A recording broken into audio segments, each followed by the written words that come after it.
Muy buenas tardes, un cordial saludo de bienvenida a nuestros asistentes de la comunidad universitaria y auditores de estas cuartas jornadas musicales versión virtual 2020 de la Escuela de Música de la Universidad de Talca, un proyecto colaborativo de profesores y estudiantes de nuestra escuela. En este capítulo tendremos una apasionante charla dedicada a la dirección musical, entre batutas, diálogos de orquesta, ballet y ópera.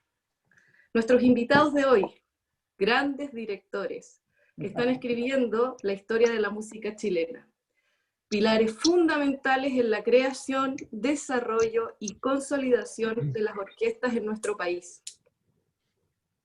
Damos la más cordial bienvenida al director de orquesta de renombre internacional, el maestro José Luis Domínguez, y nuestro profesor y director de la Orquesta Sinfónica de la Universidad de Talca, el maestro Felipe Hidalgo. Bienvenidos. Muchas gracias, José. Bienvenido, José Luis. Muchas gracias, Felipe. Muchas gracias a todos. Bienvenido y esperemos que esta sea la primera vez. Ajá. Sí, yo también espero. Solo la primera vez. Solo la primera vez. De muchas. De muchas más, por supuesto. Querido mío, qué gusto tenerte en esta nueva casa, donde yo estoy, en esta bonita casa de la Escuela de Música de la Universidad de Talca. Yo sé que esta es una escuela y un proyecto que tú conociste de alguna manera y que sabemos tiene una proyección muy potente, una universidad muy importante a nivel nacional. Sí, yo no sé si tú viniste antes o después, pero me acuerdo del encuentro en el Maule, que estuvimos acá haciendo cosas. ¿Ese fue el encuentro de la indigestión? Aquel. Ok, sí. No sé si alguno de los presentes sabrá lo que pasó ahí con unos huevos con salmonela. No quieren saber, yo creo. Y los jóvenes. Maestro, querido amigo mío, a mí me gustaría que tú les cuentes a los estudiantes. Yo lo dividí en tres partes. Esta parte es esta introducción. Tenemos para rato, pero lo dividí en tres partes. Tú como artista, tu vida musical, tu inicio, la familia, La Serena, Santiago, el violín, la orquesta, la dirección, la ópera, el ballet, la composición. Entonces, relátanos un poquito para que ellos te conozcan en esa parte. Bueno, claro, con mucho gusto. O sea, cada vez que me preguntan esto me he dado cuenta que año tras año se hace más difuso los recuerdos, pero me imagino que eso es normal cuando estamos empujando los 50. Pero tuve la suerte y digo la suerte porque honestamente, de nacer en La Serena. Nací en La Serena. Y mi papá, don Hugo Domínguez, que es un profesor de fagot y director de la Orquesta Juvenil de La Serena y profesor académico de la Universidad de La Serena, estaba en esos años de director del Departamento de Música de La Serena. Entonces, él me preparó un poco en la casa antes de yo entrar a la escuela de música. Era una cosa muy familiar el tema musical. Entonces yo crecí de niño rodeado de partituras, muchos discos, cassettes. Probablemente la mayoría de los jóvenes aquí no tiene idea de lo que estoy hablando, lo que es un cassette. Pero era lo último en tecnología en ese momento. Y entonces yo tuve una inevitable relación con la música sinfónica, histórica, desde muy pequeño, y era muy normal para mí. Entonces teníamos un juego con mi papá. Mi papá me enseñó la teoría musical en la casa, y la armonía también en la casa. Entonces, como él tenía una colección muy grande de partituras y de discos, el juego era escuchar una o dos veces a la semana una obra musical, y yo tenía que ser capaz de seguirla con la partitura. Entonces yo mucho antes incluso de empezar a tocar el violín, a estudiar un instrumento, estaba sometido a este código gigantesco de una partitura orquestal. Y ese era el desafío de poder seguirla sin perderse, como se dice, ¿no? Estamos hablando de a muy temprana edad. Entonces, en ese momento estaba todo como formándose, Chile estaba un poco complicado en ese momento, entonces, como sabemos en nuestra historia, la parte cultural se vio muy afectada, había muchas escuelas musicales que estaban recién como comenzando o armándose con un mínimo de recursos, tanto humanos como de infraestructura. Entonces hubo un momento en que hubo una especie de boom, y cuando él fue director del departamento hubo una estupenda contratación de músicos profesionales, casi por primera vez en todas las áreas de la escuela de música, desde teoría hasta los instrumentos, armonía, etc. Entonces, la verdad es que yo entré a la escuela de música más tarde de lo que tú podrías creer. O sea, yo estudié la música bajo el alero de mi papá en la casa de niño. Claro. Y entré a la escuela de música cuando él consideró que iba a ser un beneficio para mí, porque recordemos que nosotros en Chile somos de mucha fuerza y de empuje, y a veces tenemos eso y toma tiempo lograr como los elementos más profesionalizados para tener los mejores resultados. Entonces, yo estoy hablando de una época donde un profesor de flauta hacía clases de contrabajo porque no había más. Entonces, mi papá esperó un poco a que eso se ordenara para exponerme a un instrumento más claramente. Mi primer instrumento no fue el violín, fue el violonchelo, de hecho. No tenía idea. Claro, yo estudié violonchelo un año, y me iba muy bien, yo estudiaba todo el día, y para ser muy honesto con todos ustedes, la razón por la cual pasé al violín después de solo un año con el violonchelo es la razón menos musical que te puedas imaginar. Ya no me da vergüenza, porque estoy muy viejo para tener vergüenza, pero la razón es la siguiente, el cello es grande y nosotros teníamos que llevarnos los instrumentos a la casa, nosotros mismos no teníamos instrumentos propios en la casa, entonces era la caminata con el violonchelo en la espalda todos los días para poder estudiar, y era una buena caminata de unos buenos 20 o 30 minutos. Oye, estamos hablando de la casa de la reina alcalde. Sí, la reina alcalde, claro. Entonces, De la escuela hasta tu casa. Estaba en el centro en esa época, en la escuela. Oh, no, claro. Lejos. Lejos. Lejos. Entonces, yo miraba a algunos compañeros que se ponían el flautín en el bolsillo y bueno, nunca me interesó mucho el tema del instrumento de viento, pero me llamó la atención, la cuerda me gustaba mucho y el violín parecía más cómodo, más pequeñito, ¿no? Entonces yo estaba como en eso con la lata de andar con este tremendo. Yo sé que es muy poco musical y les aseguro que la conversación se va a poner más artística, pero esa fue la primera razón. Dije, esto es muy agotador. Pero, por esos días anduvo de gira por La Serena la Orquesta Juvenil de la Universidad de Chile, que la dirigía el maestro Genaro Burgos. Eso eran los 80 medios, ¿no? Algo por ahí. Estamos 85, hablando de 86. los 85, 84, 85, por ahí. Sí, yo recuerdo esa gira. Yo no estaba ahí todavía en esa orquesta, pero recuerdo a los que estaban en esa orquesta que mostraban las fotos en La Serena. Claro. Bueno, ese era el Facebook de la época. Claro, y una de las piezas que tocaron fue las Chardas de Monti. Y las Chardas de Monti invitaron a tocar a nuestro serenense estrella de esa época, que es el maestro Hernán Muñoz, alias Mañaña, que hoy día es el concertino de la Orquesta de Cámara, un tremendo violinista. Él estaba en el colegio todavía y él tocó de solista. Yo fui al concierto y quedé absolutamente enamorado del violín. Quedé fascinado con el violín inmediatamente. Hice la transición y mi primera profesora fue la maestra Gloria González. Muy linda, maravillosa profesora, maravilloso ser humano. Y además, al pasar los años después, saltando un poco, antes de regresar, ella era integrante de la Orquesta Filarmónica de Santiago. ¿Ustedes alcanzaron a ser colegas? Alcanzamos a ser colegas y la alcancé a dirigir. No te creo. Antes de que se retirara, sí. Entonces, yo alcancé a tocar con ella el tiempo que pasé ahí de extra cuando chico, pero ella me hablaba de esos niños de La Serena. Sus niños de La Serena, Omar Cuturrufo y yo éramos sus alumnos estrellita.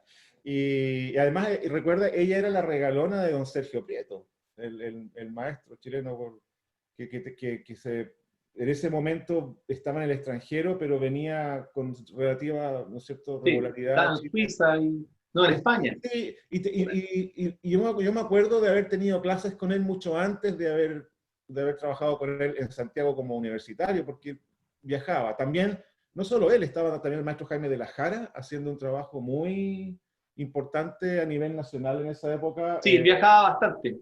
Viajaba mucho, hacía clases, entonces mi vida comenzó con el violín por ahí, por el 84.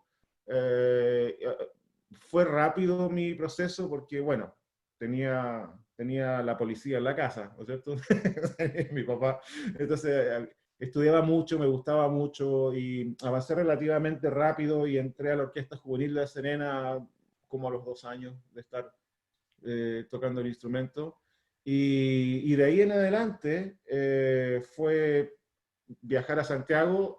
La primera vez que viajé a Santiago era en el contexto de los encuentros interescolares de música docta de Eli Such, y ahí conocí al maestro Felipe Hidalgo, porque él también estaba participando, tú estabas tocando una sonata de Mozart en mi menor, Muy bien, y usted es y, el doble de Vivaldi, y con nosotros Omar. estábamos tocando el doble de Vivaldi, y el año siguiente tocamos el doble de Bach, que fuimos 2 años seguidos. Sí. Y ahí, por supuesto, comenzó nuestra amistad hasta el día de hoy. Nos conocimos como violinistas y creo que nuestros procesos como directores fueron por caminos distintos, pero la vida nos volvió a juntar, digamos, con el movimiento de orquestas juveniles más tarde y todo eso.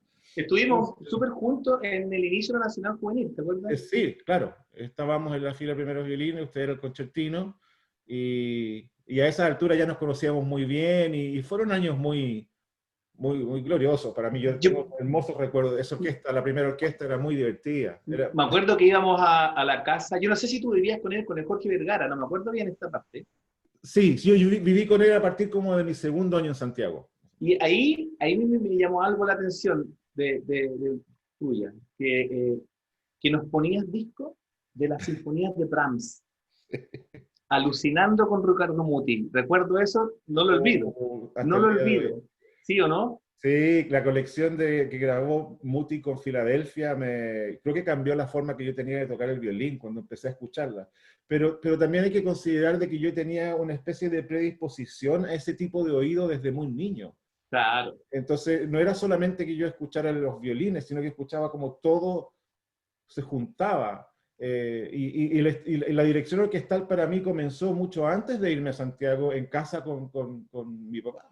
Y de hecho la primera experiencia que tuve como director fue cuando, al año de estar en Santiago estudiando en la Católica, y yo iba de visita a La Serena lo más seguido posible. Tú sabes cómo eso, los primeros años son mamá, mamá, pero claro.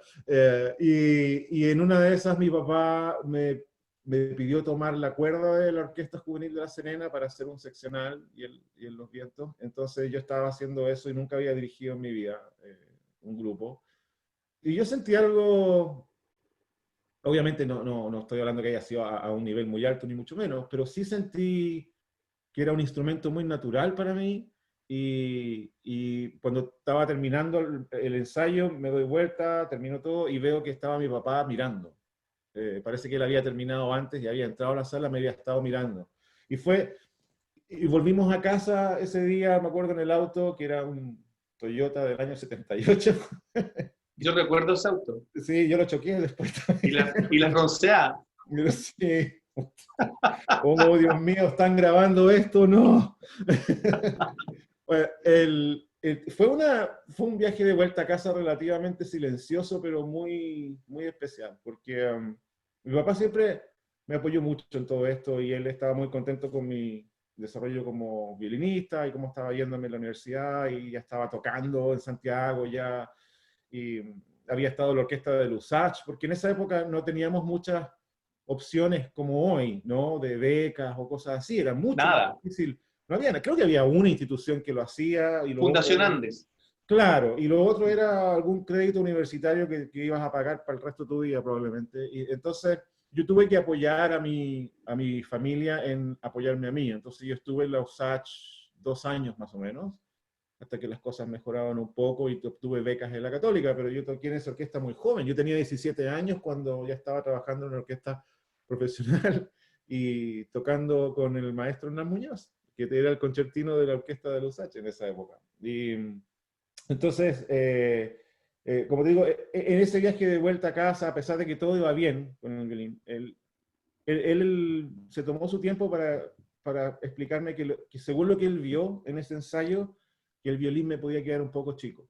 Si yo andaba pensando en leitmotivs de las óperas de Wagner y sabía exactamente qué motivo musical representaba qué, la tetralogía, el anillo de los nibelungos, y etcétera, y las orquestaciones, y me sabía las tonalidades de todas las sinfonías de Beethoven, probablemente necesitaba algo más.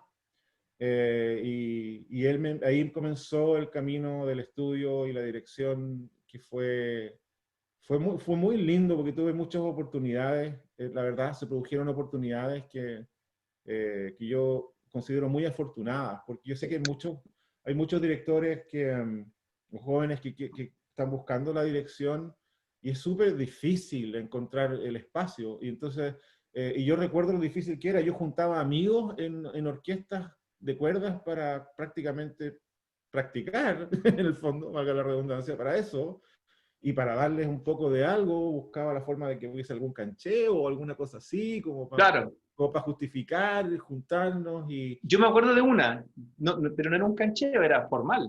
A ver si tú te Sí, acuerdas de esta. Eh, la obra, concierto en mi mayor para violín, Johann Sebastian Bach. sí, Solista, Davor Milic, Davor Milic, orquesta de cámara del Teatro Municipal, la original, la original, la original. claro, ¿Ah? sí, ¿Cierto? claro. Hicimos una gira y tú dirigiste el Bach Yo en dirigía mayor. claro, yo dirigía ese concierto. Los que estábamos en esa orquesta estábamos becados por los amigos del Teatro Municipal. Entonces Éramos como básicamente las primeras partes de la Nacional Juvenil. claro, Básicamente. éramos los mismos prácticamente. Y, la cosa, Sí. y para poner un poco en contexto para los más jóvenes, fue en ese momento cuando yo pude darme el tiempo de hacer todo esto y dejar de trabajar en la orquesta de USACH, porque ya existía el acceso a la beca. La Católica me había becado con cierto porcentaje, que sigue siendo muy cara.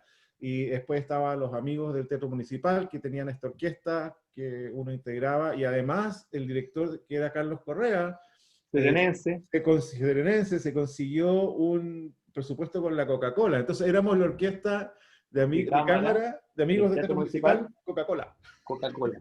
Claro. Y teníamos una beca extra de la Un poco Coca-Cola. más, claro, Un poco más exactamente. alta, y eso me permitió no tener que trabajar.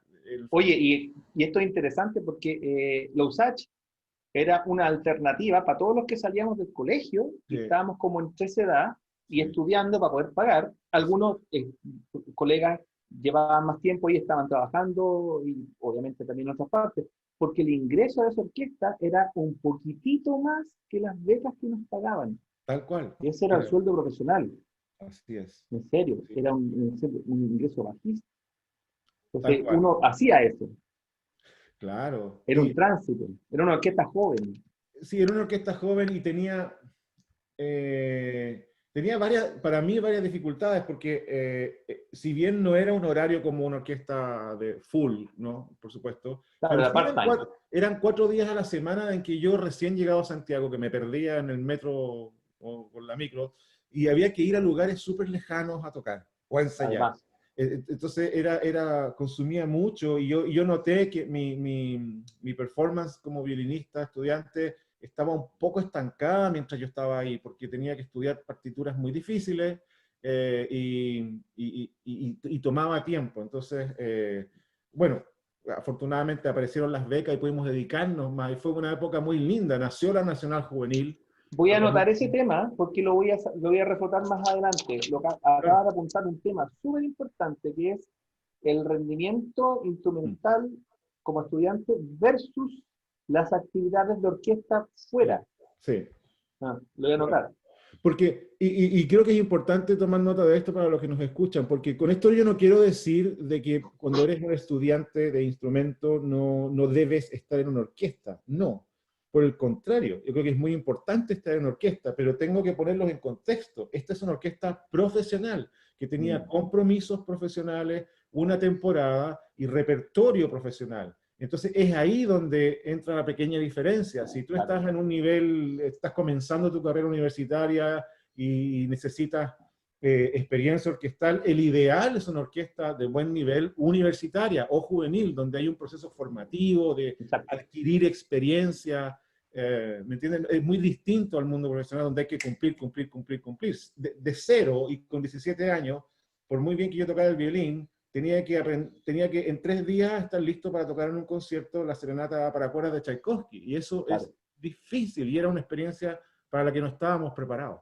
Entonces, hicimos lo mejor que pudimos en el fondo, nuestra generación. Lo mejor que pudimos con los pocos espacios que habían. Pero también fuimos testigos de la explosión que ocurrió a comienzos de los 90 con la Orquesta Nacional Juvenil. Creo que eso nos cambió a todos la vida. Abrió puertas que no sabíamos que existían. Claro, entonces ahí comenzó paralelamente mi trabajo como director, estudiando, y como les decía antes, yo sé que es muy difícil a veces tener oportunidades para mostrarse, y muchas veces nosotros las producimos nosotros mismos, pero el mismo hecho de yo estar avanzando en el violín me permitió también ganarme la vida tocando en orquestas como la Sinfónica y la Filarmónica como extra, y después ganando un concurso para la Filarmónica, donde trabajé como violinista profesional paralelamente con la dirección por casi, como violinista estuve desde el 94 hasta el 2003. Sí, puede ser, ¿cierto? Y No me acuerdo bien yo. y desde 2003 hasta el 2014 o 15 como director. Yo me acuerdo que empezaste a dirigir full y dejaste la TIL, me acuerdo exacto, porque estabas con yeso. Sí, Algo te pasó en un pie, sí. y me acuerdo que nos encontramos en el foyer, el teatro, y tú me dijiste ya, no, cambié, ahora ya me Ya pasaron está. a dirigir, wow, y tú estabas ahí cojeando. Sí, un E15. Me acuerdo ese momento, no sé si fue creo que fue a fin de un año. Sí, fue un poquito antes de la gira a Finlandia del 2003. Ah, y eso fue en enero que fueron para Finlandia, por ahí, ¿no?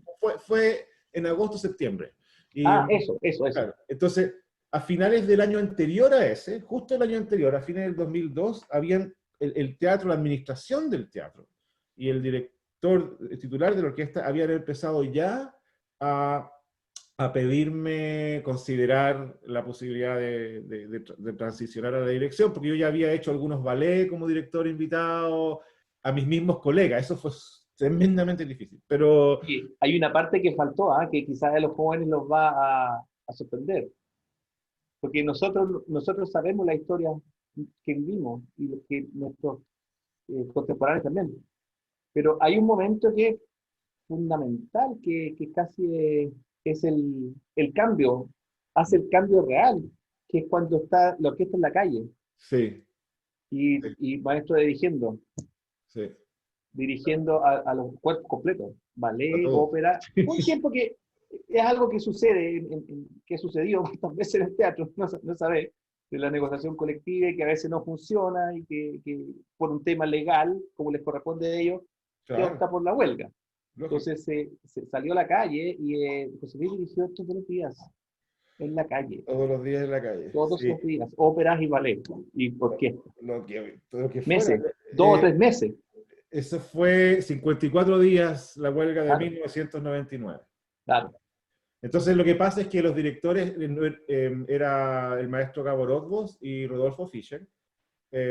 Ellos, obviamente, por muy del lado de la orquesta que puedan estar, en términos contractuales profesionales, ellos no estaban afectos a la jornada de nosotros. Entonces no es que ellos podían salir a dirigirnos en la calle como si nada, no era así. Nosotros tuvimos que valernos por nosotros mismos. Entonces dirigió un poco el maestro Genaro Burgos, que todavía estaba... Que de verdad tocaba viola. Tocaba viola, la orquesta ahí, y él dirigió un poco, pero era muy agotador. Y organizábamos conciertos todos los días en la calle, parados así ahí al frente de la plaza. Y en época de calor ya. Sí, fue un momento muy especial, pero como tú dices, fue determinante, porque yo hasta ese minuto no tenía ninguna intención de cambiar de violinista a director. Yo tenía toda la intención de ser violinista toda mi vida y dirigir de vez en cuando, de alguna manera, ¿no? Es como eso. Pero ahí fue cuando noté que podía hacerlo. Y Oye, te cuento que yo quería al revés. Yo quería dirigir, no quería tocar más violín, pero nunca me atrevía a hacerlo. Mal Siempre hecho. seguía tocando. Ahora, obviamente que nada de esto significa de que yo haya dirigido muy bien en nada de esto al comienzo, porque esta es una carrera muy lenta y Pero funcionaba.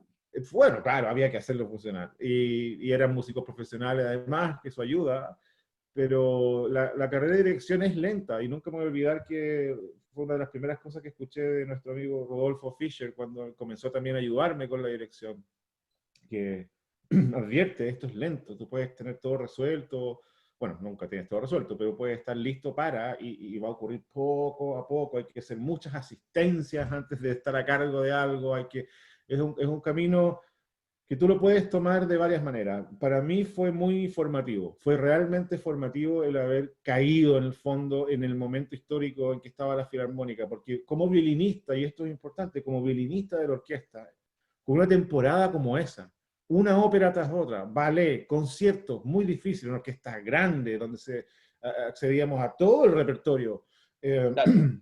era una cosa tras la otra, entonces tú veíamos un desfile de directores invitados de muchísimo nivel, y cantantes y solistas, y yo acompañé a todos los grandes, tocaba con Jill Jaham, con etcétera, todos los top que andaban de gira.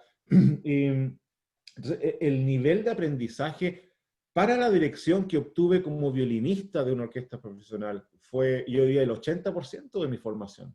Porque trabajar desde adentro una ópera, ver cómo los directores... Yo me iba, por supuesto, a meter a los ensayos que no eran de orquesta, obvio.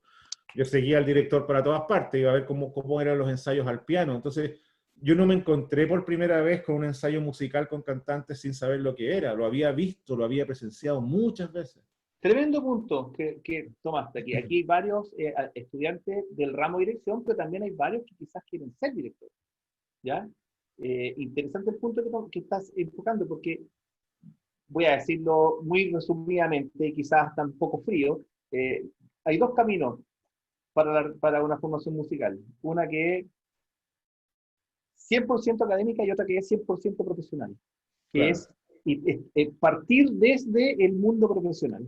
claro. Grandes músicos de la historia de la música universal se han formado así, grandes directores, grandes solistas, se han formado en esa línea, no solamente haciendo la carrera en el ámbito académico. Ahora entendamos que el ámbito académico lo que hace es establecer una regularidad permanente, Muy ¿cierto? importante.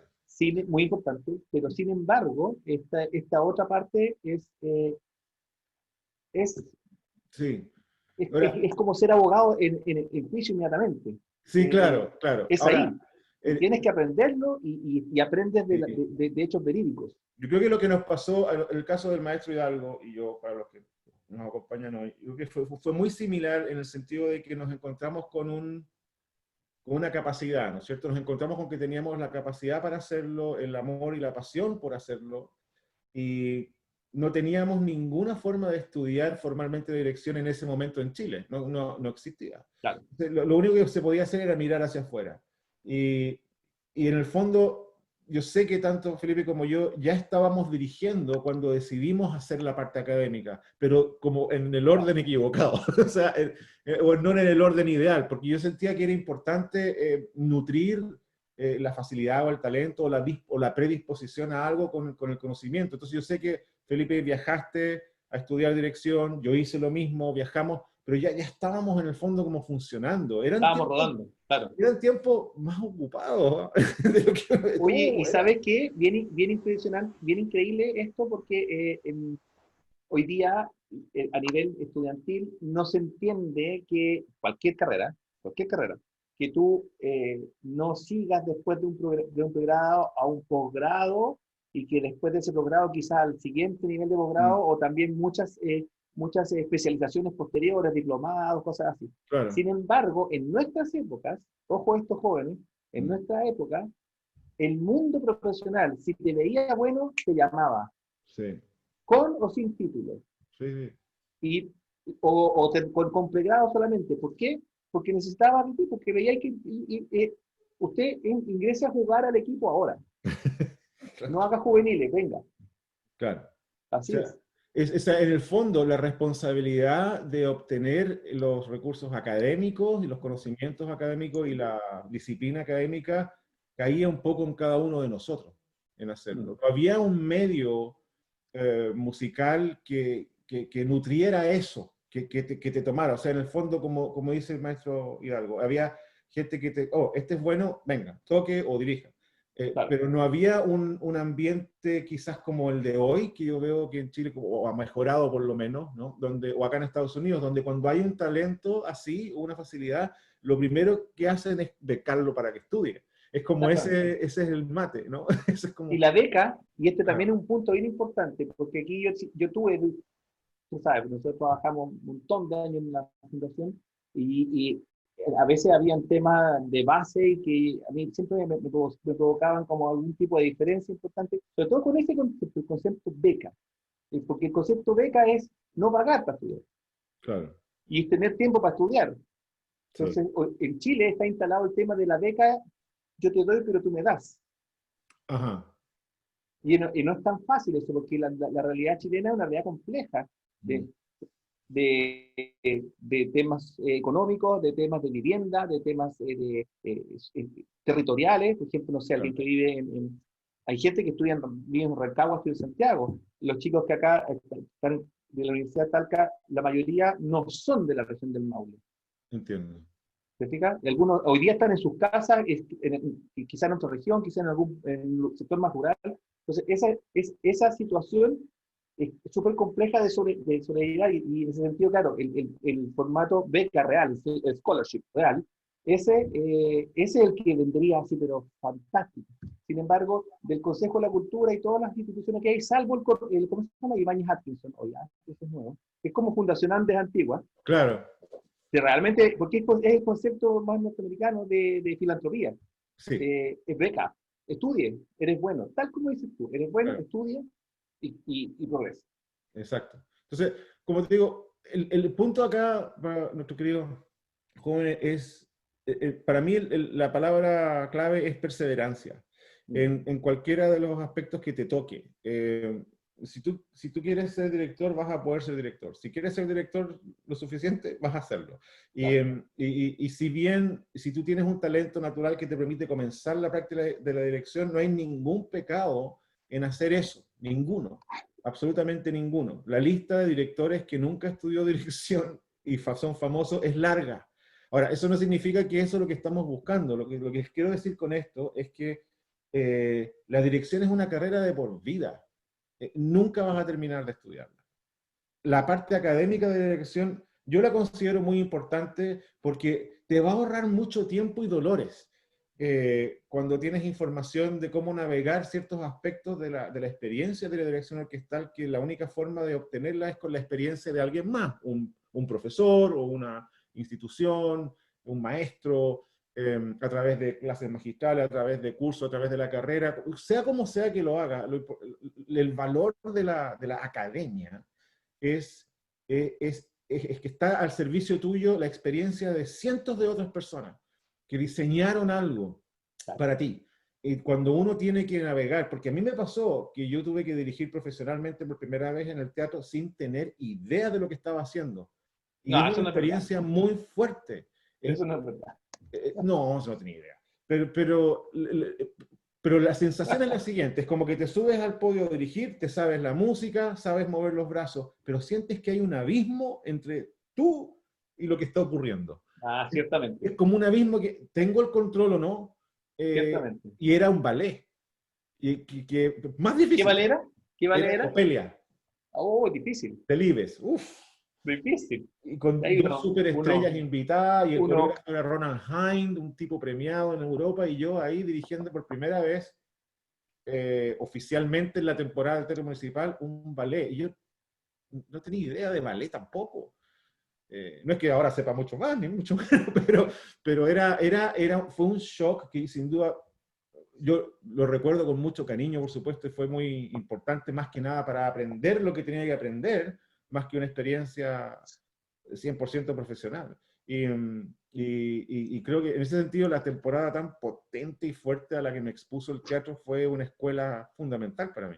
fundamental, porque básicamente la dirección orquestal tiene los mismos ramos que la composición o una carrera instrumental. Es lo Así mismo. es. ¿Qué agrega? La práctica, ¿cierto? La práctica, el estudio un poco más profundo quizás de análisis formal, análisis armónico, histórico, composición. Nada que tú no puedas hacer en una carrera como instrumentista si quieres aumentar tus créditos. O sea, son todos los mismos ramos, más la práctica.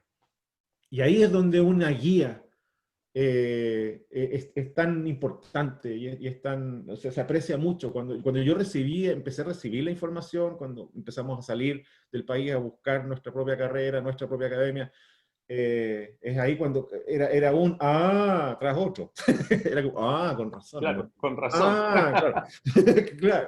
Entonces, ese es un poco el resumen de cómo caí, cómo yo diría que la dirección casi me encontró a mí, y fue muy afortunada mi experiencia, porque Me gustó eso. el haber sido parte de una casa como el Teatro Municipal, donde había una temporada muy fuerte, regular, internacional, con invitados de muy alto nivel.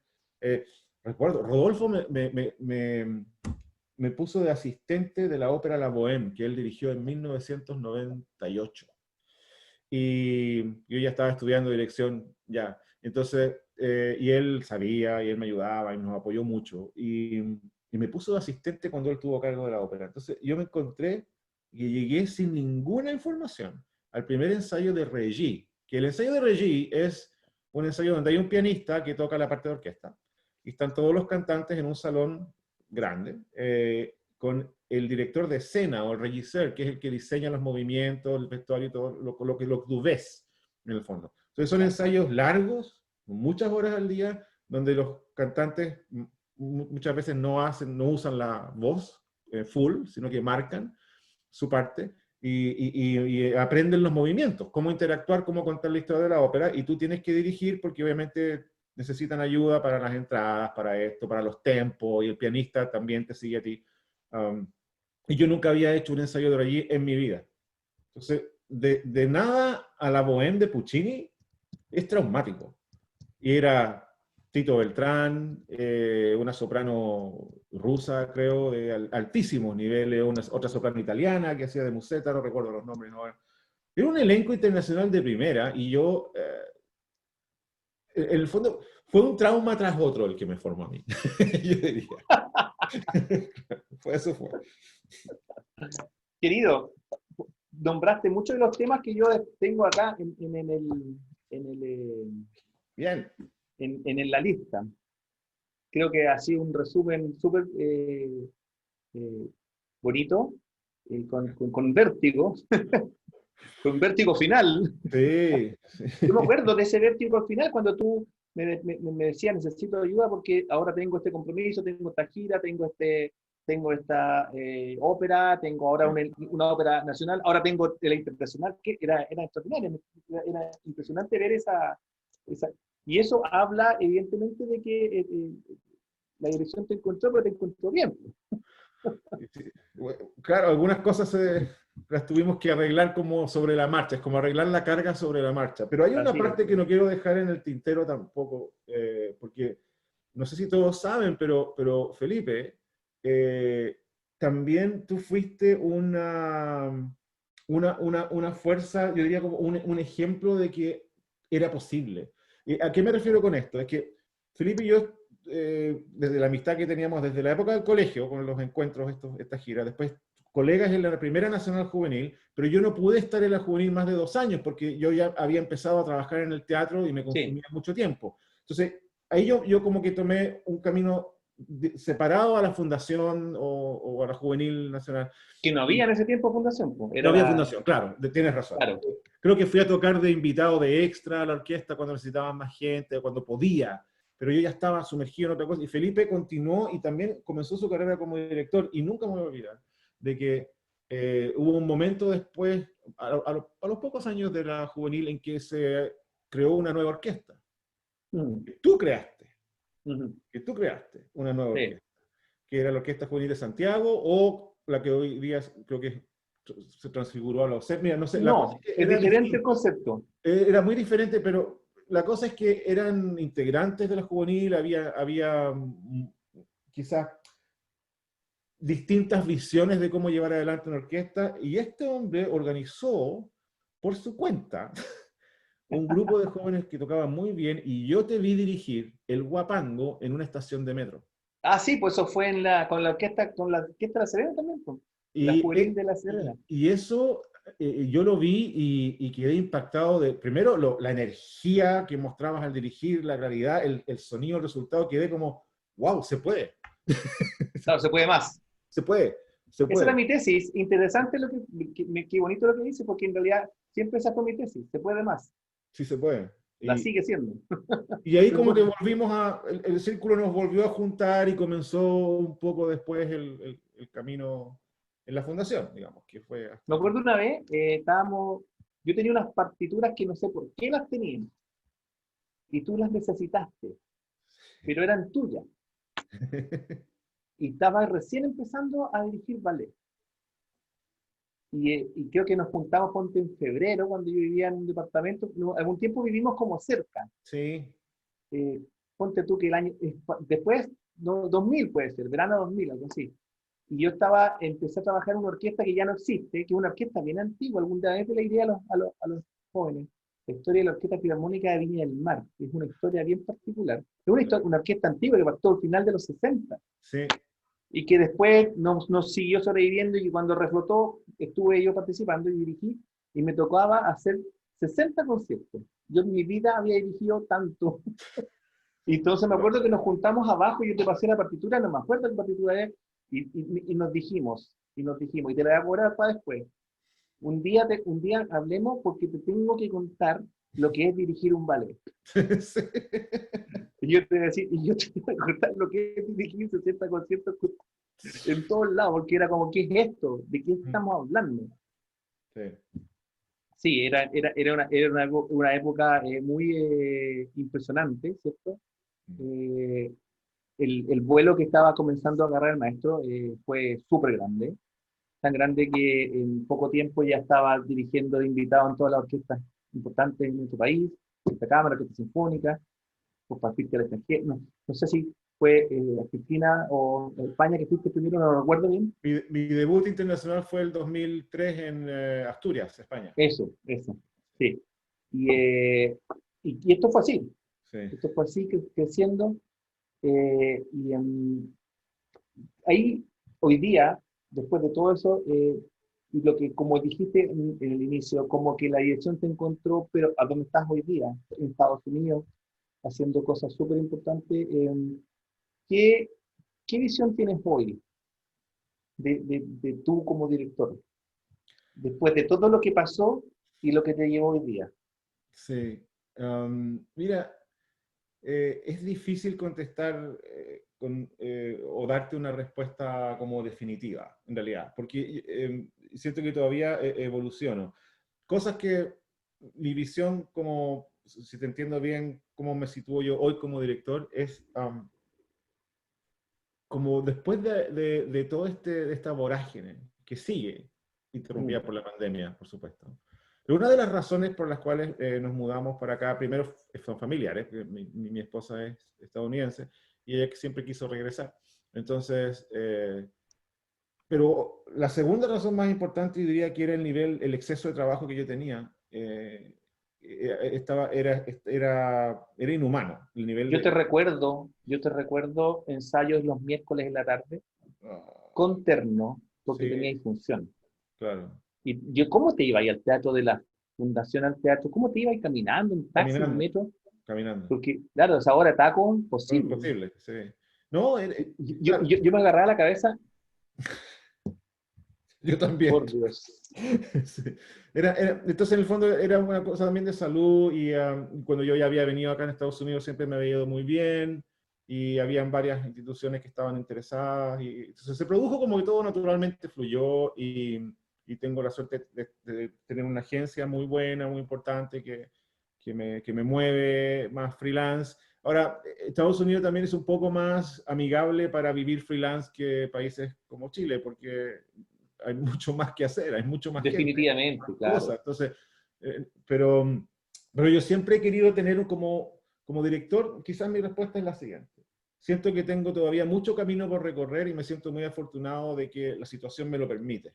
Mi relación cercana con la orquesta de Saint-Étienne en Francia, a la que voy regularmente, me permite hacer, bueno, hago mucha ópera y conciertos con ellos, no he hecho ballet con ellos, y una orquesta muy linda, muy buena, en un teatro con mucha tradición, el Jules Massenet, con excelente acústica, con excelentes artistas, con un ambiente, tenemos una especie de amorío con esta institución. Y, ¿Tú sabías dónde llega eso? sí. Y la cosa es que eso sigue, el haber debutado con una orquesta tan importante como Houston, cuando llegué para acá, o la New Jersey Symphony, etc. Todo eso yo lo veo como parte de una continuación más saludable en términos como de salud mental y física, porque es más espaciado, más tiempo para estudiar, más tiempo para prepararse, más tiempo para la familia, porque también estoy en una edad y en un proceso en que ya no siento esa carrera contra nadie, ¿eh? No siento tengo que hacer más, tengo que hacer más, tengo que dirigir más, tengo que dirigir más grande la orquesta, más violines, más bajo, más Mahler, más Mahler. No, a mí me pasó como descubrí el valor de la salud mental, eso es muy importante, y de canalizar bien el esfuerzo, porque hay que esforzarse, hay que trabajar muy duro con esto, muy duro. Pero canalizar el esfuerzo bien, ha sido muy revelador, Felipe, para mí, tener tiempo para estudiar una partitura. Para estudiarla bien, ¿no? Y no, claro, no confiar en que porque la hiciste 3 veces antes, ya, va y la montas, ¿no? Pero ahora claro, y no. la tenéis marcada y vamos. Claro, vamos. No, ahora no tienes tiempo y, y además la experiencia de trabajar con jóvenes a mí siempre me gustó mucho. Entonces yo tengo esta relación profesional con la Temple University en Filadelfia y con la New Jersey Symphony Academy en Newark, en New Jersey. Que yo vivo más cerca de Filadelfia que de Newark, pero estoy en New Jersey, en el fondo, porque el río Delaware separa New Jersey de Pensilvania, pero yo estoy, esto es como el barrio donde yo vivo, que se llama Cherry Hill, la ciudad, en el fondo. Es el sur de Nueva Jersey y es como el barrio residencial de la gente que trabaja en Filadelfia. Es como eso. Y a pesar de que es un estado distinto, estoy más cerca de ellos que de Newark, que está al lado de Nueva York, de Manhattan. Y ahí es donde está la sede de la New Jersey Symphony Orchestra. Entonces, eso a mí me ha permitido continuar una relación, un contacto con el aspecto juvenil de la música, que siempre yo creo que a ti y a mí nos marcó la época del boom de la Simón Bolívar, del maestro Abreu, del maestro Rosas. Yo creo que todas esas cosas fueron parte de nuestra formación y yo creo que quedaron muy engranadas en nosotros y yo creo que por eso tenemos esta casi necesidad de compartir experiencias a través de trabajo con jóvenes. Y he tenido esa suerte de que me dan mucha flexibilidad. Tengo que decir, hay cosas que son muy diferentes acá o en Europa y creo que es algo que espero que los jóvenes que están hoy con nosotros o ningún joven en Chile tenga que vivir estas cosas, digamos, como las que voy a comentarte. Pero en Chile, y Felipe, yo sé que tú sabes que esto es cierto, cuando nosotros destacábamos en algo, en vez de apoyarnos, las instituciones para las que trabajábamos, en vez de apoyarnos, era como, bueno, pero tienes que ir con un permiso sin sueldo, o no te daban permiso. No te daban permiso. Es una mentalidad con la que, bueno, yo estaba acostumbrado, ok, si yo tenía un contrato con la Filarmónica de Santiago y me invitaban a dirigir de Alemania, y yo tenía que hacer un permiso oficial sin goce de sueldo, y yo salía para atrás porque a veces eran periodos largos de viajes, pues cuando tienes que hacer una ópera es largo y quedaba ahí, o sea, no era ni siquiera por plata, era por hacerme la experiencia y salvar el sueldo. Ahora, por otra parte también había un aspecto artístico del teatro que sí me apoyó mucho en el teatro. Y a medida que pasó el tiempo ya encontré cada vez más libertades, pero estamos hablando de un momento crucial en la formación, en la obtención de nuestra experiencia. Es ahí cuando uno necesita el apoyo del entorno. Cuando ya tienes experiencia, es entendible que si yo soy el director residente de la Filarmónica, tengo que darle prioridad. Obvio que no me puedo desaparecer claramente, pero también viene la respuesta del teatro que en los últimos años que yo estuve con contrato con ellos, me daban absoluta libertad para tomar compromisos en el extranjero. Eso también cambió, pero estamos hablando ya en una situación de profesional con experiencia. Claro, no Ahora, inicial. lo que yo me refiero es cuando tú estás ahí comenzando tu carrera profesional y te encuentras con una pared tras otra. Aquí, cuando yo tengo una temporada completa con la New Jersey o en Temple, o con un esquema, con los ensayos, con inclusive las actividades, y yo tengo un compromiso en el extranjero como director invitado o en otra ciudad acá, mueven cielo, mar y tierra para que tú lo puedas hacer. Porque ellos lo ven de otra manera. Ellos lo ven como que nuestro director está haciendo esto. Hay una mentalidad de esto hace que él sea mejor, tiene más experiencia y nos hace ver bien a nosotros. Nos hace, claro, nos viste a nosotros. Claro. Nos viste. Entonces, eso fue un shock de los positivos que yo tuve acá.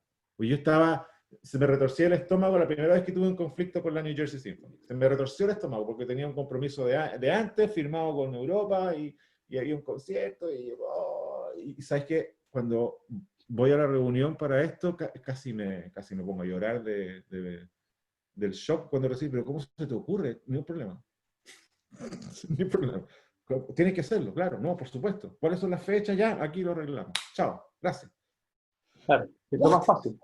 What? Entonces, ¿qué es lo importante? Es hacer bien la pega.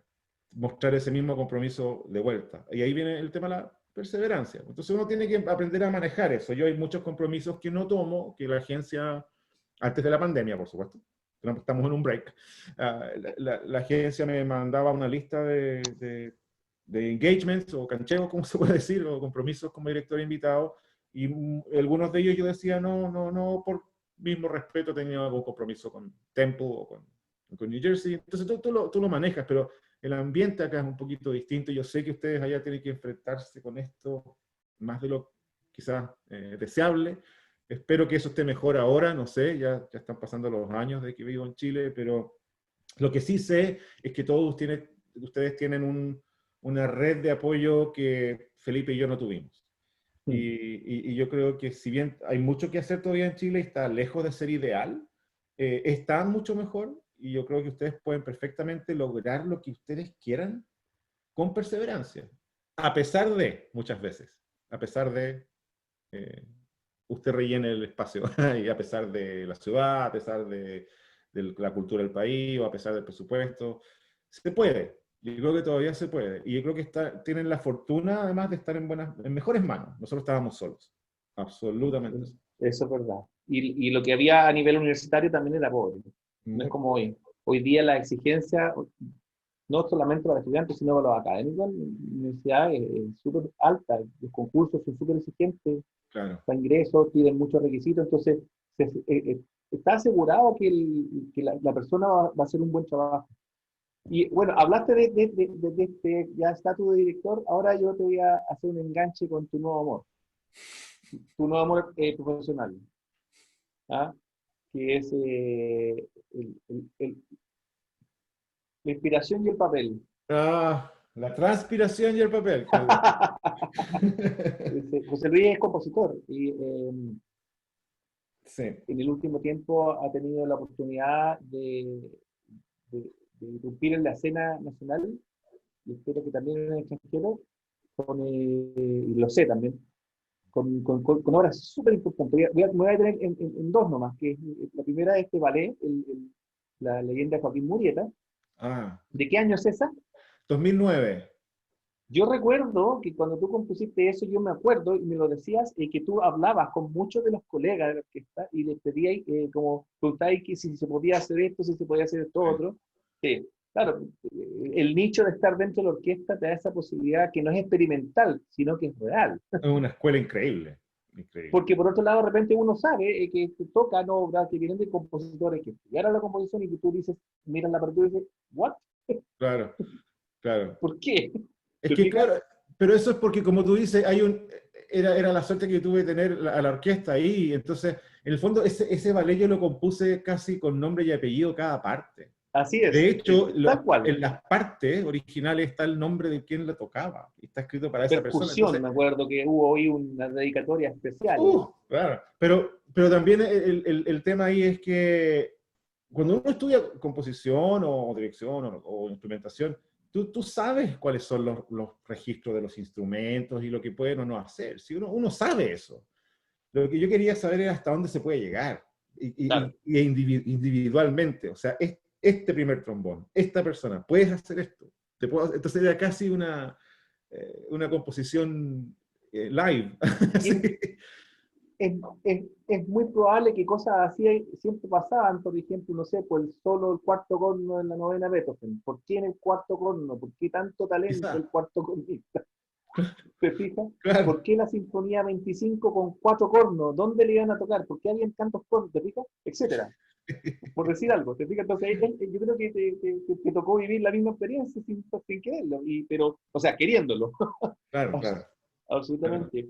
Y la última, esa fue como el primer gran impacto, está grabado en discos jóvenes eso, ¿eh? Sello Naxos, la leyenda de Joaquín Murieta, para que la busquen, la música de ballet, muy entretenida. Muy Está entretenida. diseñada para eso. A mí el coreógrafo me pidió música de película. Música ¿Quién de hizo la película coreografía? porque Eduardo Yedro. Ah, Diego.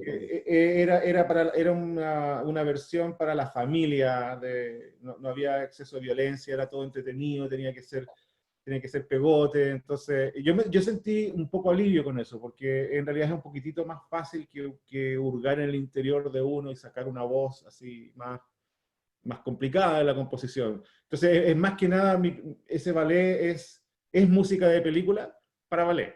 Claro. Eso es lo que es. Con la Pero está diferencia de buenísima, po.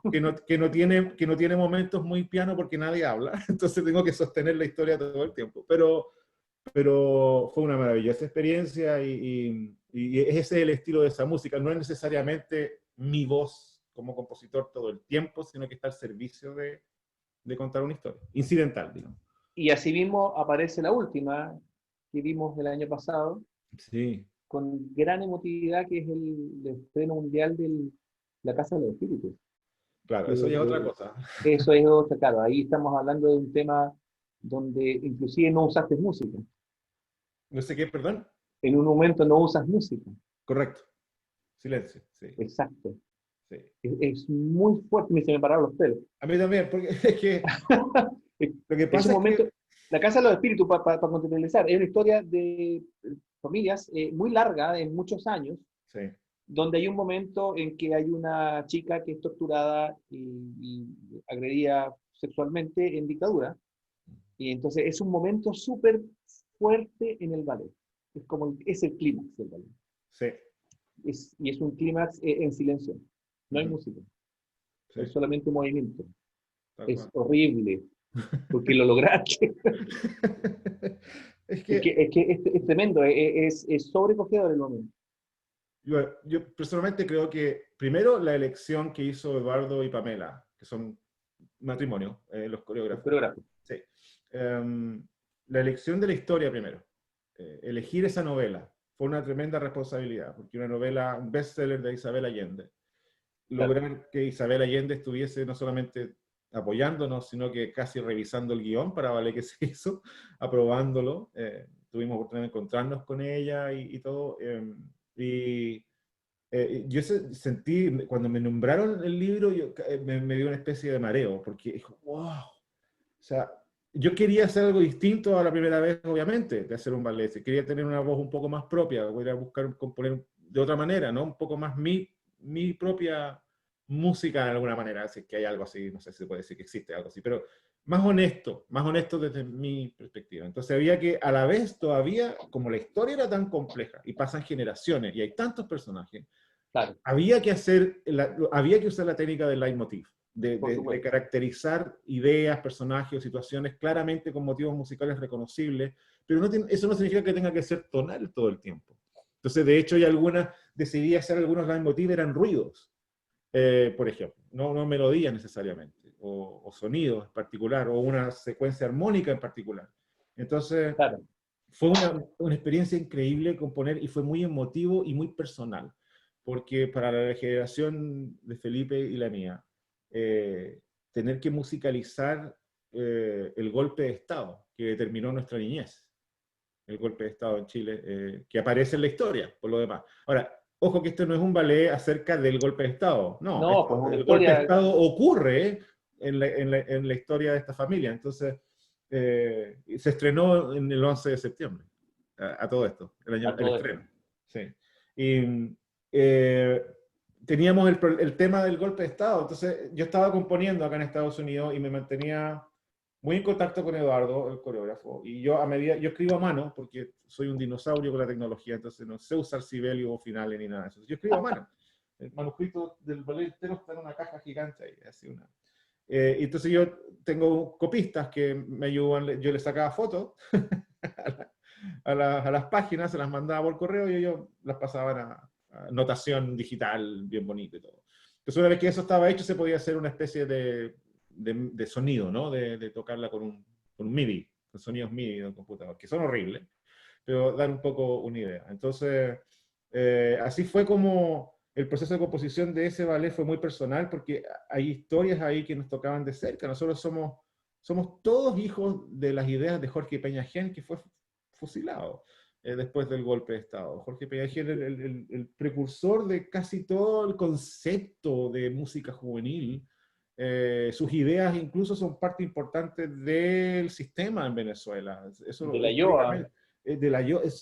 Ahí nació todo. Entonces, y además de La Serena, yo de La Serena, qué sé yo, cercano a la historia.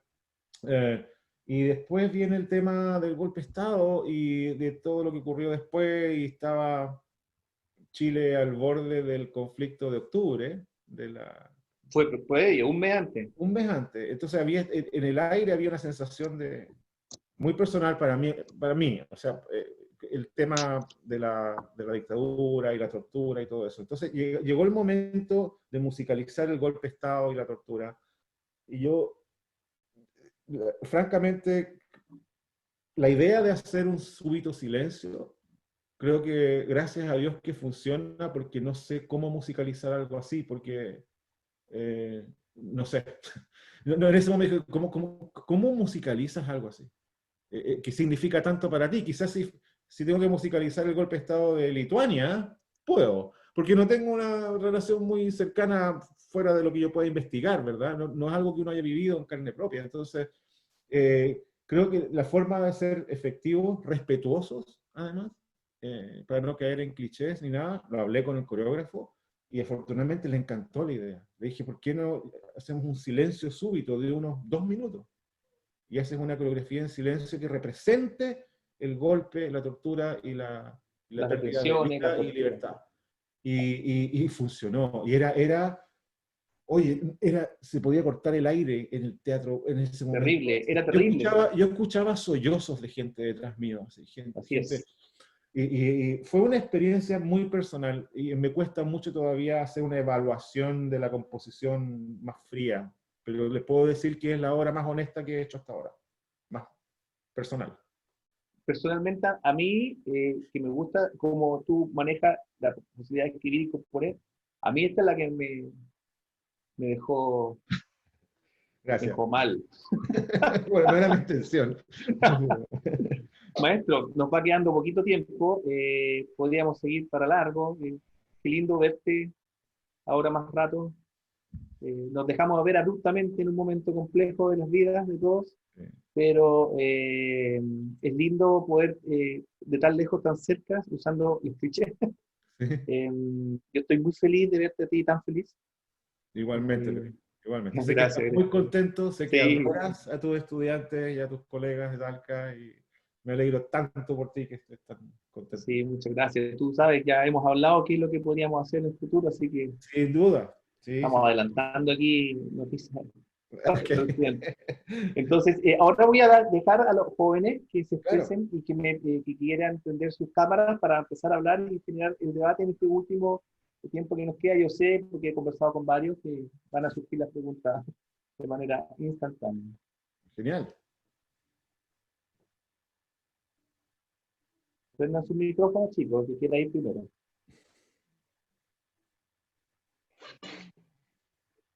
Ya, hola, buenas. Yo quiero hacer una pregunta. Mi nombre es José Valdivia. Hola, José. Bueno, primero que todo agradecer al maestro por su tiempo y también al maestro Hidalgo por haber organizado esto e invitarme a mí, que yo no soy ahora estudiante de allá de la Universidad de Talca, soy antiguo. Pero eres parte de la comunidad de la universidad porque no eres alumno. Claro. Así que muchas gracias por la invitación. Ya, primero que todo, bueno, tomando la palabra de lo que nos comentaba usted, de su realidad, nosotros tenemos una realidad bastante parecida, ya en cuanto a siempre estas paredes que se nos van presentando y sobre todo nosotros de regiones, que yo soy de Chimbarongo, sexta región, donde hay un mínimo de movimiento de orquestas y cosas profesionales, ¿ya? No tenemos acceso, y el único acceso que tenemos para dirigir serían proyectos de colegio, etcétera, ¿ya? En los cuales, bueno, tenemos una realidad que tenemos alumnos que se van renovando constantemente y tenemos un límite, ¿cierto? Un límite que no nos da para seguir como proyectándonos. Y sobre todo lo digo acá porque, por ejemplo, el mayor movimiento que hay es Rancagua, ya donde yo trabajo como director asistente, pero también pasa la misma realidad. Los chicos llegan hasta los 18 años, se renuevan, y el límite es ahí. Mi pregunta va con este contexto. ¿Cómo yo, por ejemplo, podría, bajo esta realidad, sin tener colegas que pudiese hacer una orquesta y nada, estudiar dirección e introducirme, por ejemplo, al mundo de la ópera, que a mí me encantaría? ¿Cómo yo podría recabar información o buscar algún medio que me llegase a estudiar un poquito o introducirme en ese mundo? No sé si me podías dar algún consejo. Claro. Bueno, tu experiencia como director es entonces con músicos jóvenes, ¿verdad? Exactamente, sí. Ok. Yo lo primero que haría, si a ti te interesa el tema de la ópera, yo lo primero que haría es, y ahí te podemos ayudar, es ponerte en contacto con la persona que te puede, en la práctica, dar acceso a ver y escuchar algunas cosas, por ejemplo. Porque ese es el primer paso, ir a ver cómo se hace. ¿Cómo se hace? En calidad de oyente silencioso. Es muy importante este primer paso. Es súper importante porque yo sé que se hacen óperas en regiones y cosas así a las que eventualmente puedes terminar haciendo asistencia o dirigiéndolas o lo que sea. Entonces, el paso es más o menos el siguiente. Lo vamos a poner en contacto con el Teatro Municipal de Santiago y con Pedro Pablo Prudencio, que es quien continuó mi trabajo Sí. presidente, y lograr pases para que puedas ir a verlo trabajar o a otro director, invitarlo. Yo lo hice mucho, esto con jóvenes, que podían ir y ver ensayos desde adentro, cómo funciona el ensayo desde adentro, cómo se hace, y te dan el permiso oficial, por supuesto, en el teatro, no tienes que estar escondido de nadie, y por supuesto que no puedes participar mucho en ese minuto, pero en la medida en que empiezas a desarrollar una relación humana con la persona que está más cerca tuyo, que está haciendo lo que tú quieres hacer, ya abriste la primera puerta. ¿Me entiendes o no? Desarrolla una relación humana con quien está cerca tuyo, porque yo estoy un poco lejos, ¿no? Creo que sea un poco más complicado para ti acompañarme a Francia, donde yo te invito a que entres a todos los ensayos que quieras, y después nos vamos a probar los vinos de la ciudad, pero tendríais que llegar, yo te invito, pero tendréis que viajar hasta allá, Claro. y buscarte alojamiento, y es así, o sea, nadie te va a becar para ir a escuchar, en el fondo. Pero, No, es más, le tomo la palabra. Yo este año quería irme a Santiago por la misma razón, porque yo también tengo mucho contacto con maestro Hidalgo, porque también hice el diplomado con él, ¿ya? Y con Rodolfo Fischer. El excelente. punto es que claro, quería hacer esto y bueno, y mi duda también nacía a raíz del tema de la pandemia, porque claro, ahora nos limitamos mucho en ese aspecto, por eso le preguntaba. Por supuesto. No, pero claro, en pandemia esto es como una especie de paréntesis horrible, ¿no es cierto? Pero en una situación relativamente más normalizada, y donde te podemos ayudar con Felipe, por supuesto, yo te ofrezco mi ayuda para hacerte el contacto con la persona más cerca tuyo que está haciéndolo, de modo que tú puedas ir observándolo. Al desarrollar una relación humana con esta persona, comienzan a aparecer las oportunidades. El día de mañana va a aparecer la oportunidad de dirigir una banda interna, que es difícil, y te van a pagar un par de lucas. Y ya va a haber músicos que te vieron dirigir. Y ya vaya, ¿me entiendes? ¿No? Son pasitos así pequeños. Mientras tanto, durante la pandemia, lo que yo te sugiero, y que gracias a la era de YouTube, yo te sugiero que busques ensayos en YouTube de grandes directores. Hay mucho que ver. Hay mucho que ver. Busca ensayos de ópera, busca una ópera que interese, y por ahí va a aparecer algún video de algún ensayo y pon atención. Pon atención. Y ve uno tras otro. Estás aprendiendo más de lo que tú crees. Y en la medida de que la normalidad comienza a volver un poco, como te digo, te repito, cuenta conmigo, con Felipe sin duda, pero cuenta conmigo para establecer un vínculo.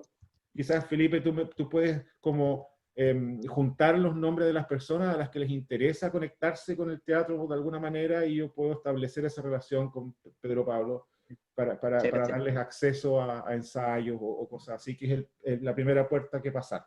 De ahí en Por supuesto. adelante es la capacidad carismática que tú tengas para desarrollar esa relación humana con la persona indicada. ¿Me entiendes? Y ahí es, Sí. te vas por un Muchas tubo. gracias. De nada. Sí. Muy bien, muchas gracias, José. ¿Quién más? Yo, profesor. ¿Quién hacer una consulta? Franco primero, después Álvaro.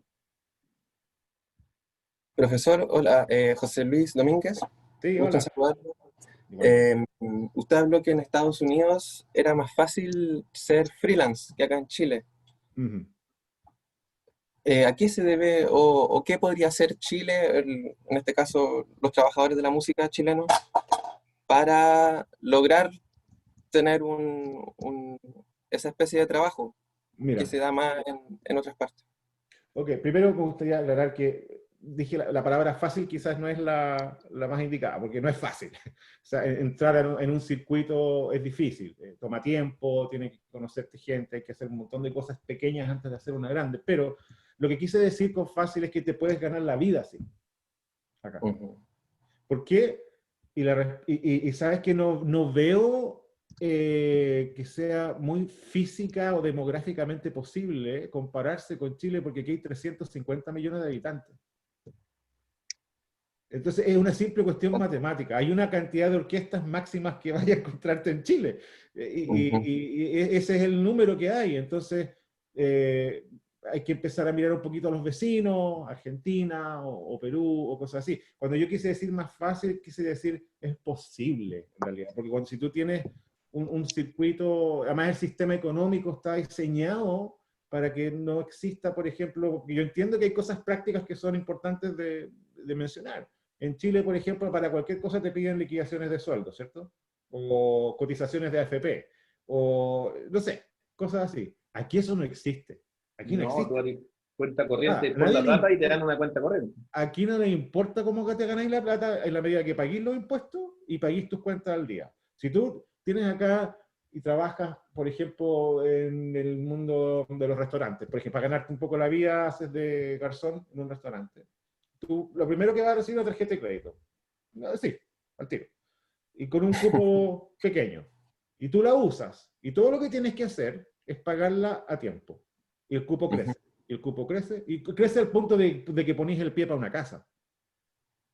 Y todo lo que importa acá es el comportamiento económico. Entonces, eso es un concepto de sociedad que, obviamente que hay contratos y cosas así, pero es un poquito más diseñado para, como aquí son locos por el freedom. Entonces, es como eso, es un poco en el contexto de que acá hagas lo que hagas, si pagas a tiempo y lo haces bien, te va a ir bien y puedes ganarte la vida. Entonces, la dirección orquestal entra un poco también en eso. Y hay tantas orquestas, tantas, que es más posible. Tú tienes, con una orquesta, con un compromiso al mes que tengas, vas a poder vivir. Vas a poder. Y bien, tranquilo. Ya. Entonces es un tema demográfico, Franco, más que de filosofía, es un tema demográfico. Y quizás lo que quise decir es que como director freelance en Estados Unidos no eres, por no tener bueno, yo tengo un contrato con New Jersey, pero es otra cosa. Suponiendo que no lo tuviera, tú no eres una especie de ciudadano B porque no tienes una liquidación de sueldo, para nada. Entonces, no dejas de tener acceso a la vida cotidiana que en otras circunstancias quizás no podrías tener, o a créditos, préstamos, qué sé yo, en fin. Entonces, yo creo que más que eso es la demografía, Franco. O sea, tú comparas nomás la población chilena y la población norteamericana y ahí tienes un problema. Entonces, buscar ganarse la vida freelance como director en Chile puede ser un desafío bastante grande. A menos que lo mezcles un poco entre buscar tus espacios con algunas orquestas profesionales y trabajar mucho con jóvenes, porque eso sí hay mucho y cosas así. Ahora, paga menos, quizás, no sé, a veces no, a veces más, pero vas a tener que hacer una especie de mezcla. O bien empezar ya a mirar al extranjero. Y ahí viene un poco el mismo consejo que le di a José, que es establecer relaciones humanas con las personas que tú consideras que están haciendo lo que tú quieres hacer. Ya, claro. Muchas gracias. Gran puntos. Muy bien, muchas gracias, Franco. Álvaro. Álvaro. Buenos días, maestro. Yo le quería consultar por su obra de La Casa de los Espíritus, que yo la fui a ver en enero con la dirección de Pedro Pablo Prudencio. Y momentos muy fuertes, el momento de silencio, también ahí se podía sentir la tensión en el aire. Y le quería preguntar, porque usted, en el estreno de esta obra, usted la compone y dirige el estreno. Sí. Entonces me imagino que son procesos un tanto diferentes. Quería consultarle cómo cambia su concepto de la obra, cómo se encuentra cosas que ni siquiera sabía que había hecho en la música, en este proceso que es muy diferente.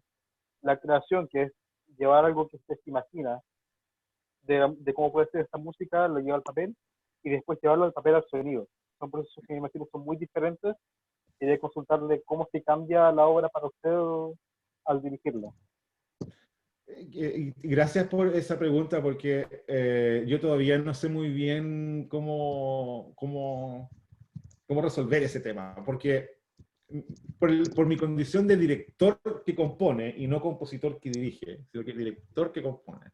La tendencia es que cuando me encargan algo me piden que lo dirija yo para el estreno, o por lo menos en la medida de lo posible. Entonces, yo siempre me mostré un poco como reticente a eso, es como, primero, por el lado de que si van a tirar tomate, que no me lleguen a mí, que dirija a otro.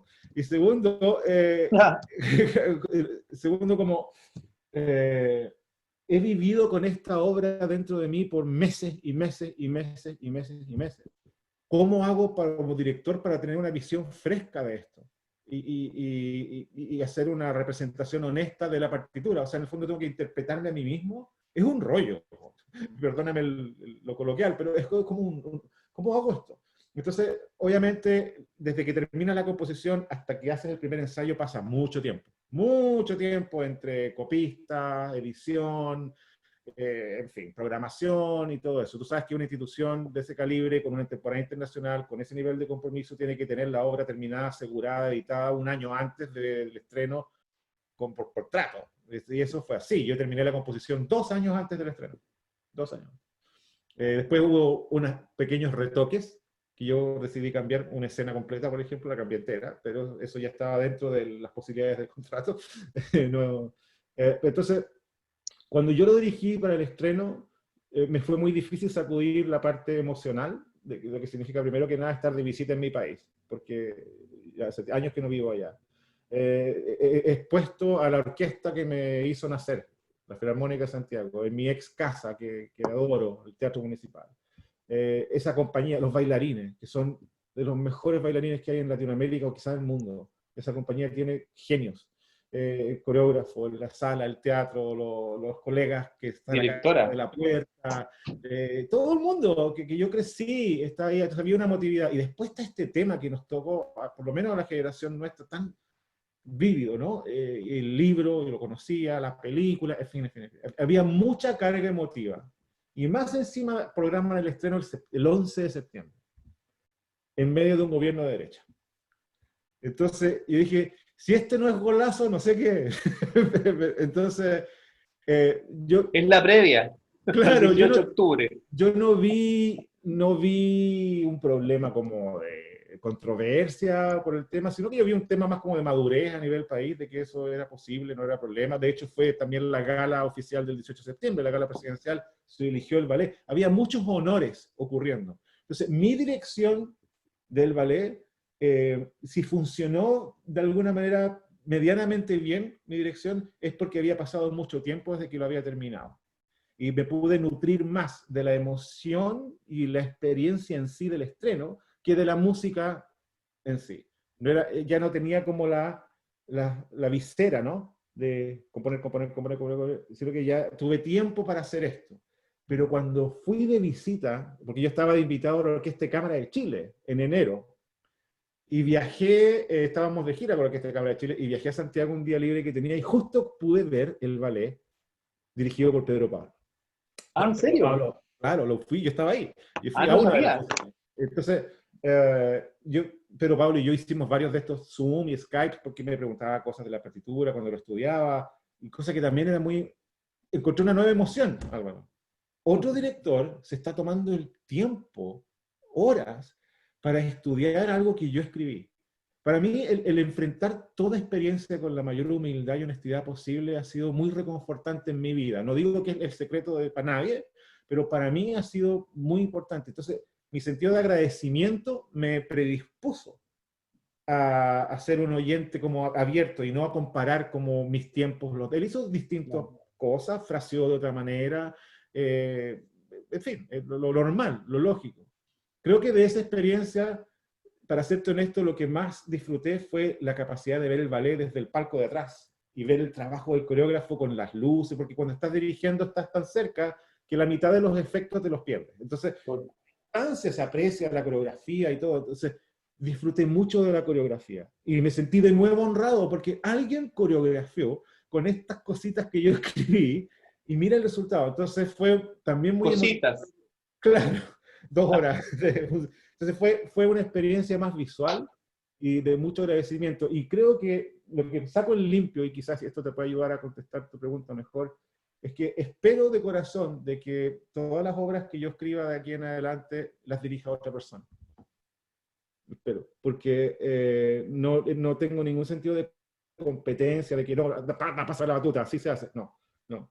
Porque descubrí ahí otra posibilidad de nutrirme a través del agradecimiento de que otro artista ponga su visión en algo con lo que yo he convivido por mucho tiempo. Creo que es peligroso dirigir siempre lo que uno compone porque pasas mucho tiempo con la música dentro tuyo cuando estás componiendo, sobre todo en obras grandes.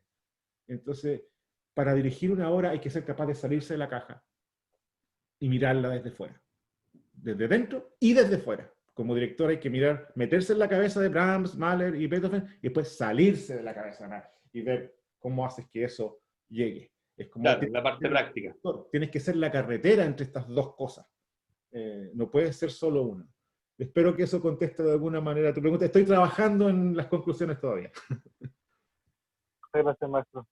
Gracias. Y para cerrar, tendríamos a Francisco Salinas. Francisco. Hola. Bueno, actualmente yo soy estudiante de la Universidad de Talca. Estudio con Felipe Hidalgo, aquí el maestro, dirección. Y quería pedirle como consejo más que nada porque a mí me gustaría ser director de orquesta. Es mi idea en algún momento ser director de orquesta profesional. Hace un tiempo estoy estudiando con el maestro Rodolfo Ficher igual. Él ha sido mi guía desde hace unos años. Y estoy como en la duda porque me gustaría mucho el tema de dedicarme de lleno a la dirección, pero siento que aún me falta como lo que tuvieron ustedes, que fue trabajar con orquestas profesionales desde muy joven. Y ya que yo he estado solamente con la Universidad de Talca porque es más complicado entrar en una orquesta profesional en Chile ahora. Y me gustaría terminar mi carrera ahora, que me queda el siguiente año, e irme a Alemania, pero ahí estoy en la duda de qué hacer, si de orientarme directamente a la dirección o estudiar el instrumento, que soy contrabajista.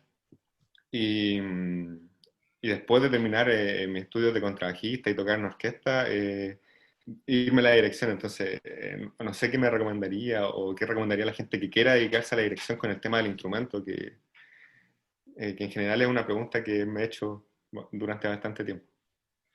Entiendo. Mira, la verdad es que es súper difícil aconsejar con una decisión que es tan personal, ¿no? Si vas a hacer las dos cosas, si eres capaz de dejar una, si te vas a dedicar de lleno a la otra. Creo que es algo que date tiempo para pensar en estas cosas. Ahora, cuando ojo que comentaste algo, nosotros tuvimos la oportunidad de practicar con orquestas profesionales, pero permíteme recordarte que eso es un arma de doble filo, porque también te puede dar una percepción muy equivocada en realidad de cómo es en general el sistema. O sea, no digo que sea todo malo, por el contrario, da mucha experiencia y todo, pero también hay un aspecto de vacío formativo que te complica a veces. A veces son pequeñas paredes que uno mismo se mueve. Si tú estás terminando una carrera, creo que lo mejor que tú podrías hacer es optar por una maestría en el extranjero. Eso es lo que yo haría. Si tú tienes estudios y diplomados de dirección, yo optaría por una maestría en dirección orquestal en el extranjero, en alguna institución en alguna institución que ofrezca una maestría en dirección orquestal y que no te exija un grado previo en dirección orquestal, sino que un grado previo en cualquier cosa musical. Porque hay algunas que hacen eso y otras que no. Entonces tú tienes que buscar en qué país existe la posibilidad de que si yo tengo un título de contrabajista, por ejemplo, y tengo algunos diplomados de dirección orquestal, acceder a una maestría en dirección orquestal. Y eso es un camino súper válido que no significa que tienes que dejar de tocar. Para nada. Y te va a dar un respaldo de una maestría en dirección orquestal sin necesariamente haber tenido que hacer la carrera. Que esto es como, no sé, Felipe, quizás tú sabes mejor que yo, pero es tan variable cómo se enfrenta a dirección orquestal. Hay culturas musicales que lo ven totalmente como una posgrado. Esto es posgrado, esto es posgrado, esto es posgrado. O sea, Hay muchos programas, hay que tener paciencia en buscarlo. claro, date el tiempo de buscar porque vas a encontrar lugares con muy buenos maestros de dirección donde tu requisito va a ser tener algún grado musical. Y si tú lo tienes y lo terminas, busca el acceso a una maestría. No tienes que dejar de tocar para eso. Tú puedes estar haciendo la maestría de dirección en alguna parte y tomar tus clases de contrabajo también. Y que el contrabajo puede ser tu instrumento de elección, porque te siguen pidiendo instrumento de elección. Entonces, yo creo que esa es una posibilidad que existe. Y en otros donde te van a pedir producir al piano el 100% del tiempo, entonces tú no necesitas esto. Ojo con eso. La dirección ha mutado mucho. La reducción al piano es una necesidad de hace un siglo para el director de orquesta. Para los teatros hay pianista para el ballet, para la orquesta y para la ópera principalmente. Entonces, ojo con la figura del Partitursspiel, que es para otro formato de carrera. Existe, Dudamel nunca tocó piano, ¿ya? Por ejemplo, Lorin Maazel era concertino de la Pittsburgh Symphony. Neville Mariner salió de violinista de la orquesta de la BBC. Simon Rattle era percusionista. No digo que no toquen piano, ¿entiendes? Meta contrabajista. Contrabajista. Helmut Reichel, violinista. José Luis y yo somos violinistas. Francisco Rettig, violinista. Si tú tienes la pasión por la dirección, Francisco, y tienes en tus manos la posibilidad de tener un grado como contrabajista o profesor de música, lo que sea. Si tú eres contrabajista y tienes título, no hay nada que te detenga por optar por un posgrado o maestría en dirección orquestal. Y no tienes que dejar tu instrumento. No tienes que hacer eso. Donde vas a tener acceso a practicar con orquestas que si bien quizás no son profesionales, pero son de muy alto nivel. Porque son una selección de estudiantes que son muy altos. No, el maestro Bartolomeoli no hizo algo así. Él es pianista de la Universidad de Chile. Tenía un diplomado de dirección, creo, de su Chile, de David del Pino. Y él fue a, entiendo, Yale a hacer una Primero fue Yale a hacer máster. A hacer una maestría en dirección orquestal. Pero él se tituló de pianista y ahora tiene una maestría en dirección orquestal. Y o sea, en el fondo da lo mismo los papeles, lo que diga el papel. Lo que importa es que si tú tienes la pasión de hacerlo, mira, Paolo es un brillante director chileno que está, bueno, antes de la pandemia, digamos, y después sin duda llegó a increíbles niveles de presencia internacional y todo eso, y de nivel de calidad, por supuesto. Entonces, mi consejo para ti es que no tienes que ser tan drástico de tengo que dejar esto, tengo que hacer esto otro. Pero si tienes la oportunidad de sacar tu título, si es que no lo tienes ya, empieza a buscar programas de maestría en dirección orquestal. Y vas a encontrar que hay más de lo que tú crees y que además hoy día en Chile puedes pedir becas y presupuestos para financiarte. Y vas a tener acceso a practicar con muy buenos músicos y mucho conocimiento y experiencia. Muchas gracias, maestro. Nada. Ok, estamos más que agradecidos, más que contentos, contentas, ¿cierto? Yo estoy seguro. Tenerte acá es un privilegio, José Luis, de verdad. Muchas gracias. Para mí también. Para mí también. Muchos de estos estudiantes te han visto durante años, quizás cuando eran niños o jóvenes en algún momento tocando y quizás tocando contigo en algún encuentro. Muchos te vieron como un referente eh, de parte importante de la vorágine, o yo lo que ya diría esta parte ya de la trayectoria de la historia del proceso que están juveniles, quizás a más de alguno inspiraste para seguir adelante, ya sea en seguir tocando y entrar a la Nacional Juvenil para que sean dirigidos por ti, o quizás para dirigir también, o llegar al municipal, y porque las opciones son tantas, ¿no? Cantar una ópera. Entonces, de verdad creo que esta va a ser la primera vez de muchas más oportunidades que vamos a poder compartir. Así como tú dijiste, nos encontramos en algún momento en el colegio, en épocas escolares, y nos hemos seguido encontrando, y la vuelta nos va a seguir dando esa unión. Y yo aquí te lo vuelvo a repetir, vamos a seguir haciendo cosas en la medida que se acabe toda esta locura. Sí, Y también así, ¿no? ¿Por qué no así? Si también funciona. ¿Ah? también se puede. Con Es mucho- bonito hacer diálogo y también conversar y también enseñar y también compartir de esta manera, porque nos intima de una manera diferente. Ya cuando nos vemos va a ser de otra cosa.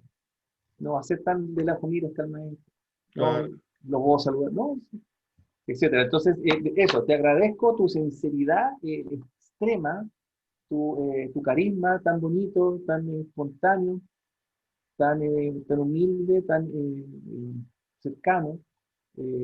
Siempre todo el mundo te ha agradecido ese aura que Muchas gracias. le das a las personas, esta transmisión tan honesta. Entonces, de verdad, honestamente, la escuela, Marcela, Felipe y los estudiantes, te damos las gracias por haberte dedicado a decirnos, yo estoy presente con ustedes en esta jornada, y te vamos a seguir, ¿eh? Por favor, por Yo soy favor. Malulo, vamos a Agradezco seguir. muchísimo, Felipe, no, son demasiadas flores y agradezco mucho la invitación. La verdad es que estas oportunidades son súper importantes para mí de establecer, de mantener una relación con mi país, con mis colegas. Esto es una pantalla llena de colegas, en lo que a mí respecta. Así es. Y si hay algo de eso, si él inspirado o si el carisma o lo que sea, todo viene de trabajar duro. Cuando tú trabajas muy duro en algo, conviertes ese algo en lo más grande y no uno mismo. Y eso abre puertas, abre muchas puertas. Y Estudiar, corazones. hay que estudiar como si no supieras nada.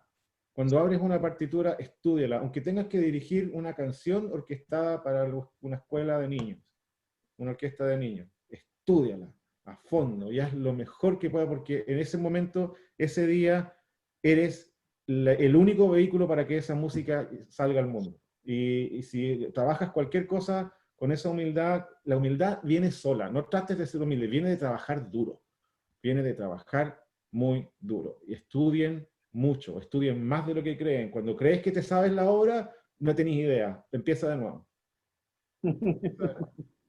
Bravo. Eso es lo único que les puedo compartir, lo demás se acomoda solo, chicos. Más que único, lo más potente y trascendente.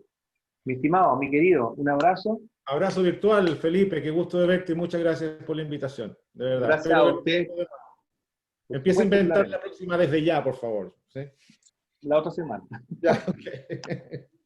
Un abrazo para ti, para tu familia, que tengas un buen pasar, por toda tu familia en Chile también, y estudiantes, estimados colegas, Marcela, Felipe, hasta una nueva oportunidad. Gracias por estar acá presente en las jornadas, y será hasta otro evento artístico online. Adiós. Muchas gracias. Chao.